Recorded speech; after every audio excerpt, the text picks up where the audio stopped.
So, Denzel, thank you for your willingness to be part of this interview today.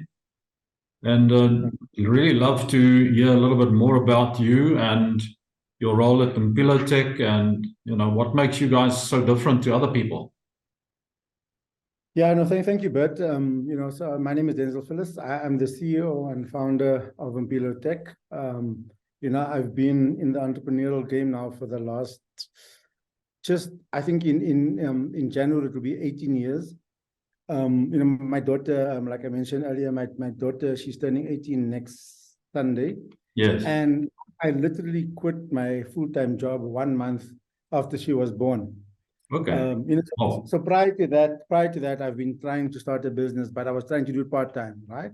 Yes. And it's never worked. And then I was fortunate to have read a book called The Alchemist by Paulo Coelho. I'm not sure if you're familiar with I know, but yes. Yeah. So I literally read the book. I think my wife at that stage, she went to Kimberley. Both of us are from Kimberley, and she went to Kimberley with my daughter. So I was alone at home. Okay. And then, so I found this book. It was her book. I found it somewhere. I just was laying around, found it, and decided to read it. Right. I read it on Tuesday, Wednesday, Thursday. Friday, I went to Kimberley. I told her, "Why? Okay, you never tell your wife. You ask them." So Yes. I asked her if I could quit my job and start the business.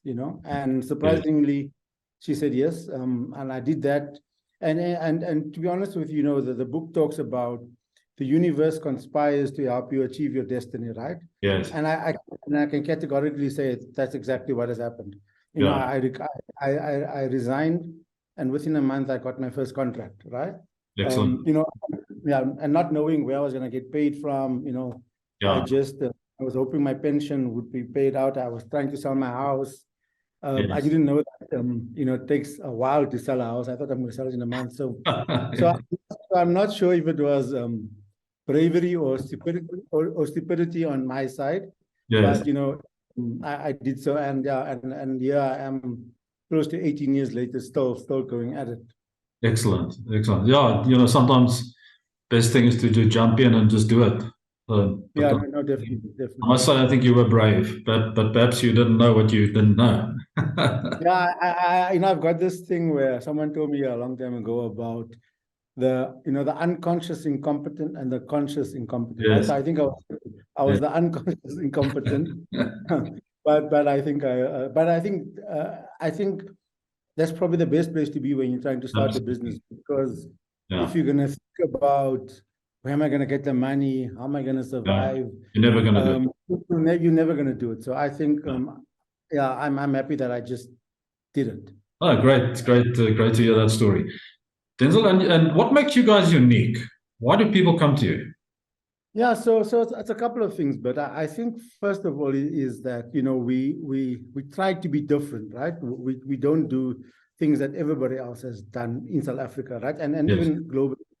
So, for example, about 12 years ago, I found this technology. At that stage, it was called Kony, and I brought it to South Africa, and nobody believed in this technology. It was at that stage, it was called an omni-channel application development platform. So you could develop an application, for Android, iOS, web from a single code base, right? And nobody believed in me.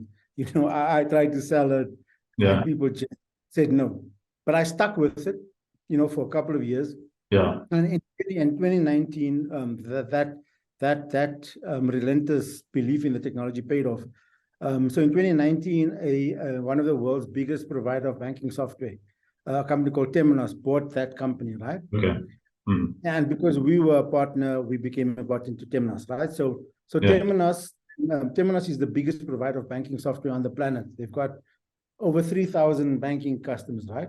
Yeah. And we became the first partner in Africa to implement this, right? So that's one of the things. So we do a product called Infinity, and we're the only company in South Africa, in Africa for that matter, that implements the solution. And we're implementing the solution in South Africa, in Mauritius. We hopefully on the verge of winning another project in Madagascar.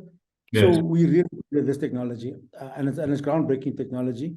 And we are let's call it, I think we're probably 10 years ahead of any other competitor in South Africa, right? Excellent.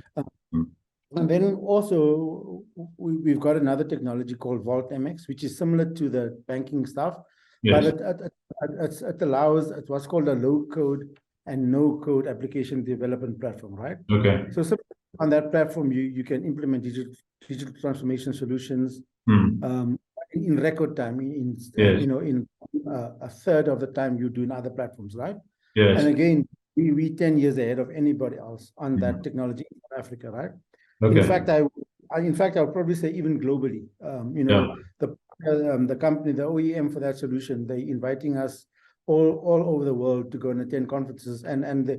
For example, I attended a conference in Spain about 2 weeks ago, Yes. and there was only 4 partners, and we were one of those partners. And Wow. this is a global, right? Yeah. So I think from that perspective. No, excellent. So, however, I mean, one of our actual underlying unique selling proposition is our commitment to something called CMMI, which is the capability maturity model integrated, right? It's Yeah. a software development best practice, right?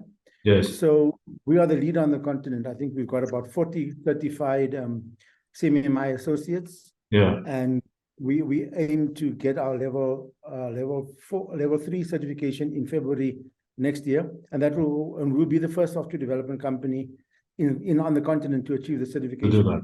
Yeah. To give an example, many of the Indian companies like TCS, Tata, Yes. HCL, all of those guys, excuse me, are maturity level 5, right? Yes. And that's why they're able to do work all over the world. Okay. So once we our certification, we were able to do work across the continent and even across the globe, because it's a very highly sought after certification globally, and we'll be the first in South Africa to achieve that. Yeah. No, excellent, excellent. So well done. So what I sort of gather that you've grown through, growing on and working with software providers in specific unique markets, and that you are probably one of very few in the African continent that can provide that type of service. Does that make sense? Sorry, Bert, I think you just broke up there a little. I'm not sure if it's you, or maybe you can just repeat that. Yeah, so what I'm saying is I think your growth came as a result of being associated with the right people and the right software providers. Yeah, I think so. But I also think it's about doing great work, right? Yes. So as a business owner and an employer, what have your biggest learnings been around the employment of people? Yeah, I think, but I think this year has been probably the toughest year in terms of the growth of the company, because, we've moved from, let's call it, from small to medium, right? Yes. And we were trying to put in place a middle management layer. And I'll be honest, we utterly failed in doing so, right? Yeah. And the reason for that is that we focused on technical ability only. Okay. Right? We did not look at leadership. Can these people manage stakeholders? And I mean, with the fact that I've effectively had to get rid of that entire team in the last 3 months, right? Yes. Because we lost a ton of money. We lost 1 or 2 projects, and we did not. And we got very little in return. And we got to the point where customers said, Denzil, if you're not working on the project, we're not going to give you the project, right? And again, so that's one of the difficult things: how to transition from being, let's call it, the most important technical person, to being able to do that. So I think although I've got 1 or 2 really great people, the middle management layer was a failure, because we did not at leadership, and can these guys, do they have leadership ability? Can they lead other people? And I think so that was the biggest failure. Okay. Well, thank you for that. So balancing life when you're an entrepreneur, founder of a business, I mean, is there such a thing as balanced lifestyle? No. The short answer is no. Right? If you want a balanced life, do something else. Keep into your 9 to 5. The good thing is that I think the important thing in this regard is having an open and frank discussion with your family, right? Yes. So, for example, I've sat down with my children and I've said to them, guys, this is what I'm trying to do as a company, as an individual.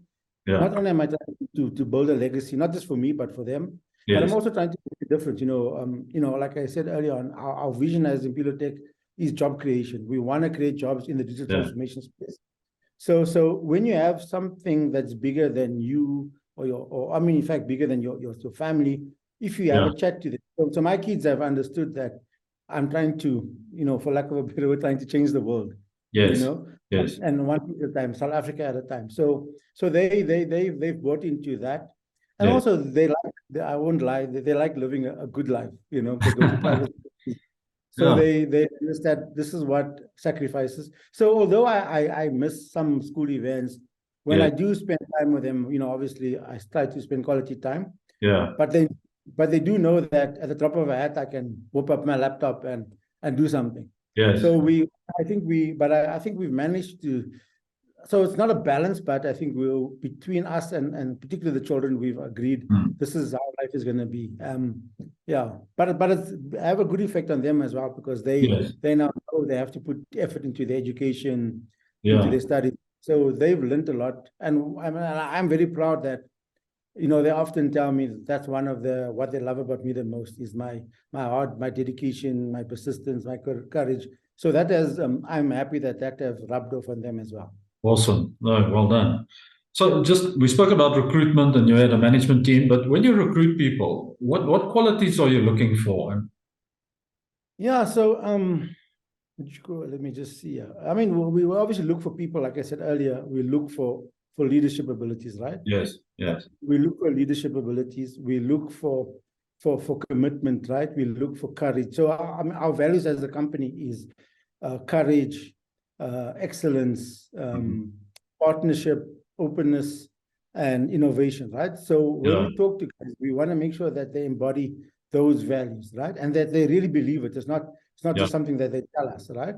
Yeah. So we look for that, but again, we also then look for excellence, right? We want, we believe that we are, for lack of a better word, we are the pinnacle of what Black excellence looks in South Africa, right? I mean, we're one of the few Black companies doing software development, right? Yes. We've won projects where we're the first, let's call it, Black company to do so, right? Yes. And let's emerging Black companies, right? So I've built this company with zero capital. Someone once asked, how did you finance the business? And I said, guys, blood, sweat, and tears, literally, right? You didn't take money out, you had to put in. Yeah, no, I put in. And I won't even lie to you, but sometimes there wasn't money, it was just effort, putting in the effort. So we look for people that believe in those things, in our values. And again, when we hire people, we take them through rigorous technical mastery, right? Yes. So like I said now, this year the leadership wasn't at the forefront because we wanted technical ability, but I now realize that's the leadership ability is second to none in terms of what we're looking for. Yeah. Okay. No, great. Thank you for that. So being an entrepreneur, I'm sure you get also told by your friends and family, you're very lucky. So the question is, those misconceptions that people have, how do you address that? Yeah, so I mean, fortunately, a lot of my friends, have seen the journey that I've been through, right? Yes. They've seen that I've gone through literally hell. They've seen that I've gotten divorced in the last time while I started this company. Yeah. They've seen that I've been on the verge of bankruptcy, that there was a stage I had 3 cars. I went from having 3 cars to being an Uber customer, right? Yeah. So they've seen that the success let's call it relative success that we're getting now. Yes. Has come at the price. It's not something that has happened overnight. So literally that's saying that I'm an overnight success after 20 years. So that's definitely so fortunately people, but again, I have to tell the story when other people, I'm fortunate to drive a fairly nice car, and people are like, you're so lucky, and I'm thinking, guys, this car comes at a hectic price, the house comes at a hectic price, right? And so most people don't understand what entrepreneurs go through. Unfortunately, it takes an entrepreneur to understand that. It's possible to explain that. Yeah, no, excellent. So we just touched on finances a bit, but what sort of advice would you give to business owners with regard to financial management? Get a CFO before you get anybody else. That's one of the mistakes I made early in the beginning in the business. Yeah. I focused on technical ability and not someone to manage the finances. I myself, I'm a technical person.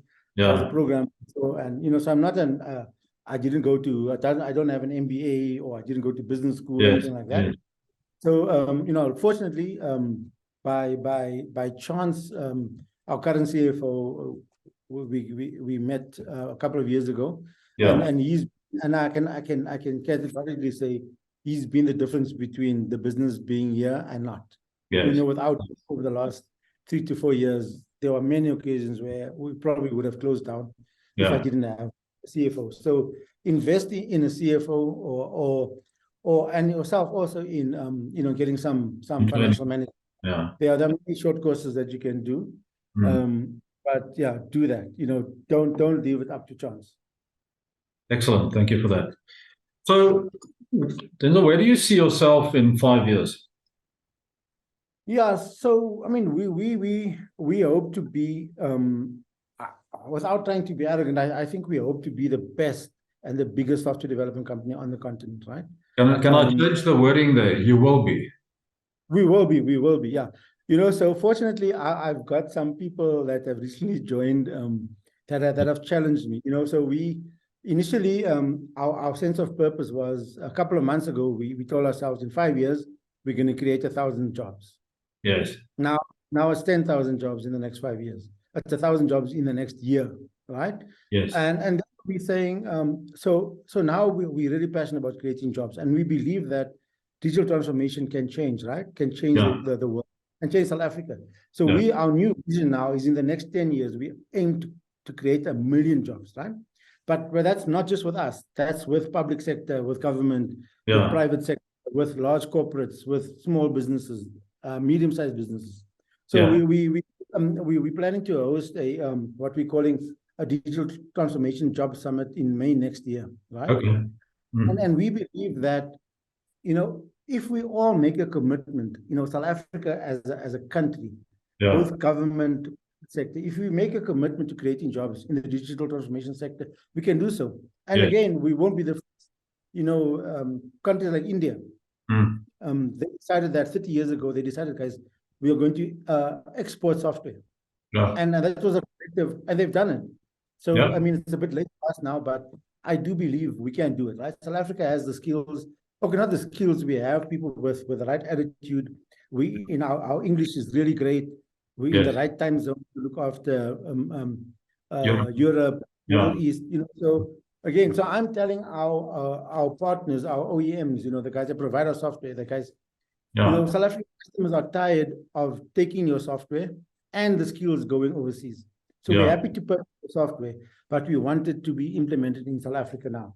So I believe, and a lot of them are now understanding what we're saying, that we don't just want to buy software and then the skills, the applications get implemented in India or China. We want it to be implemented in South Africa. So that's where we believe. Excellent. Awesome. It's a great goal, and it's awesome to see that. So here's the last question. What is that one question that I should have asked you but didn't? And what is the answer to that? Yeah, I think the question, I mean, it's what I was talking about is how do we solve this unemployment problem in South Africa, right? How do we overcome this inequality, right? Yes. And the answer to that, the short answer is that it's through businesses like Mpilo Tech, right? Yes. And not just medium-sized business, from small business. I recently met a guy who told me that in Italy, I think the average business has 6 employees, right? Okay. So as a country, government needs to focus on SMEs, on building SMEs. I always say to people, they tell us funding is available, but it's so onerous to get funding. Government, private sector, we need to take chances. Our books might not look right, but we need to take the chance. If we don't do that, South Africa stands no chance. And again, we've got an example north of our borders of showing what happens when people remain in poverty, what's going to happen. No, So absolutely. I'm not only just a good person. I believe I'm doing it for the sake of my business, Yeah. to protect my own business. If we don't create jobs, Then South Africa is not gonna prosper. In fact, we're gonna go the other way. I agree with you. Yeah, I so agree with you. And one of my goals is also to create 10,000 jobs in the next Yeah. 3 years. So Yeah. it's lovely to have a partner there. Denzil, thank Yeah. you so much for your time. I really appreciate you being on the call. And thanks And for also, sharing your lessons. And hopefully, in this way, we can also help make a difference in our country. thanks, but I think we need to get these messages across to people that, guys, not that there's not anything special about me, but it's possible, right? Yeah, We just sometimes need to just go ahead and do it, right? I It agree. might be tough, but it's possible. I like I said, I'm just a guy from Kimberley, from the dusty roads of Kimberley. But so I say, guys, if I can do it, a lot of people can do it. It takes just courage and the will to get it started. Absolutely. Thank you so much.